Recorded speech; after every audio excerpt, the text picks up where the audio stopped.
Ashama harka fuunee jirraa akkam jirtu dhaggeeffattootaa fi kabajamtoota koo nagaa keessanii nagaa kootii waaqayyoon haa galatoomu. Nagaa kootii hansuudhaan har'amoo viidiyoo gabaabduu tokko qabadhee isinii dhufee jira. Hanga xumura viidiyoo kootii na wajjin turaan affeerraa kootii. Warreen chaanalii koo haaraa taatan chaanalii kee subscribe gochuudhaan gara maatiitti nuuf dabalama. Warreen immoo maatii nuuf taatan galatoomaa galanii keessan guddaadha anuuf jiraadhaan isiniin jedha. Egaa viidiyoon koo har'aa akkuma suuraa gubbaarratti argitan kanadha. Innis maal dhabe jettanii ijoolleen madaatii waa'ee madaatii na gaafattanii komenteelatti nuuf jedhuunaan jettanii anis akkuma keessa madaatii waan hin qabuuf waan fayyadamu waan bu'aa isaarraa argin isinii qabadhee dhufe jechuudha.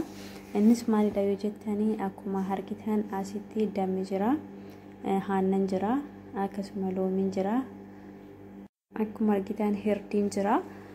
Hirdii kan nyaataaf suuqirraa daakamee gurguramu ton taate mana keessan keessatti hojjettanii akka zajanbilaa kan fakkaatu tokko jira. Isa hojjettanii gogogaa isaa bittu suuqii kamiyyuu ni jira jechuudha. Gogogaa isaa bittanii mana keessan keessatti daaktanii itti fayyadamuu dandeessu jechuudha. Wantoota salphaadha, wantoota naannoo keenyatti argachuu dandeenyu kun akkana jechuudha. Innis immoo akkamittiin hojjechuu dandeenya, akkamittiin dibachuu dandeenya jettan viidiyoo hanga xumuraatti yoo ilaaltanii viidiyoo koorraa waa hedduu bartu jedhee yaada. Maaliif anis gahee hin qaba jechuudha. Asirratti madaatii fuula koorra jira. Kanaafi kun akka asitti isinitti argamu kanatti kuni akka zajanbilaa kan fakkaatu sana waa tokko tokkoon kan jiru sana daakee kun gingilfadhee fidadhee jira jechuudha. Kana kan dura daakeedha, gingilchadhee fidadhee jira. Akkuma isinitti argamu otoo paawudara isaa kan gabaarraa bitamu otoo hin taatiin firiidhaan bitameet kan gurguramu jira. Otoo isaa daaktanii mana keessan keessatti fayyadamtanii gaariidha. Isa kanarraa manka malaagaa tokkoo fi qixxee itti dabbuufadhoo kan immoo ispoonii tokkoo fi qixxee itti buusa jechuudha. Akka argitan kun aannanii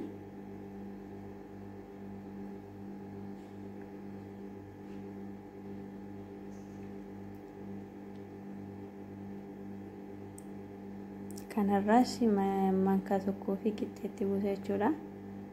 Dhiifama fal'aana tokkoof qixxee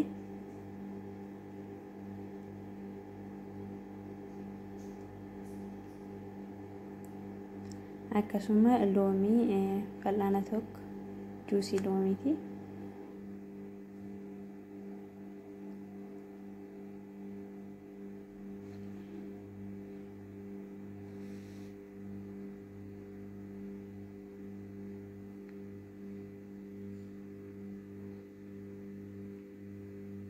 Asitti dammadha. Dammi kiyya xumuramutti jira natti fakkaata.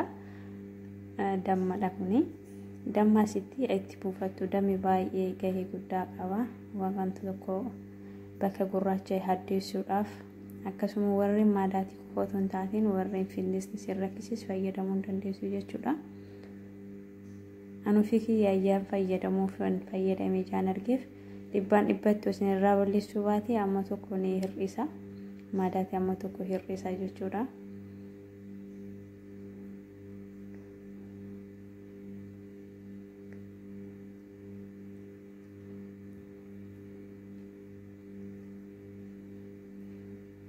Damma fal'aana tokko jechuudha.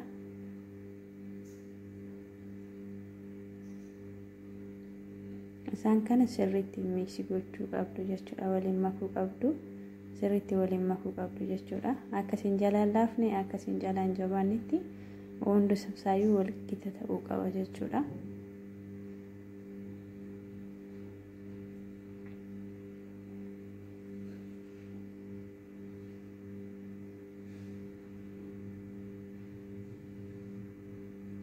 Jalan laafni akkasiin jalaan jabaan akkas ta'uu qaba jechuudha.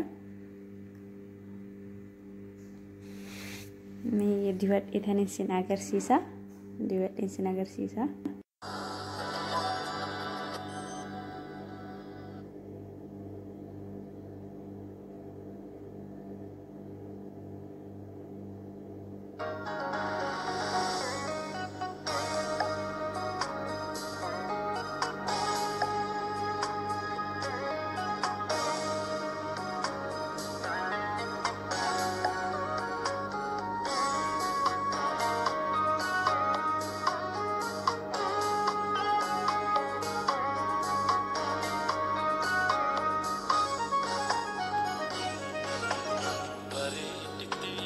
kallo mudhi somsa madaati ko jalalli ke na dibise jira malli ko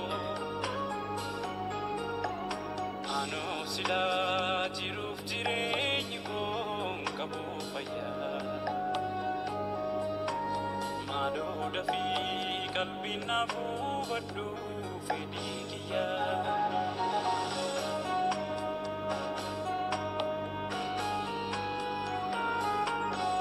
namni nanu bazura ko kiya jiruf jireenya ko atona manatu na biyadu sinjinku wa eko zole lakizatu na vingale yanike murte sunda dabe mena ipsiyadake eda to sila eron kapdu jalala onne tiyamitu rabbina tirana ano obse data mera lakib ziyadi tari boru simidu jira kanu masijalatu charra kimniya dara kan sijalatu biste kambira ekuira ano obse data mera lakib ziyadi tari boru simidu jira kanu masijalatu charra kimniya dara kan sijalatu biste kambira ekuira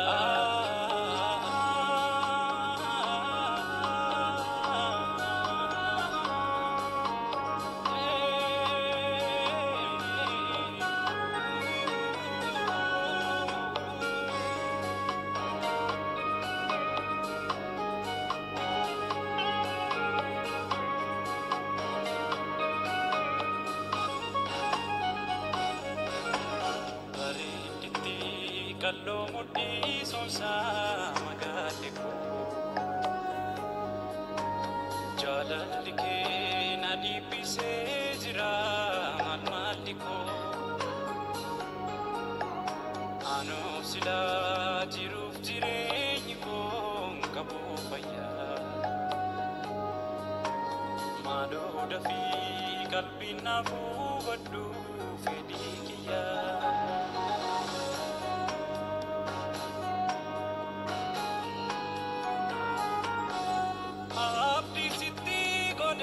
ammayona siekajanture atis nabiyane kalbingone kissa konu banne bishaya ederbe ulinde biho darra ansi egeda dabe gara kutadin jira eda to sila eron kapdu jalala onne tiyamitu rabbina tirana anobse nagahera eda jalala ofo lalini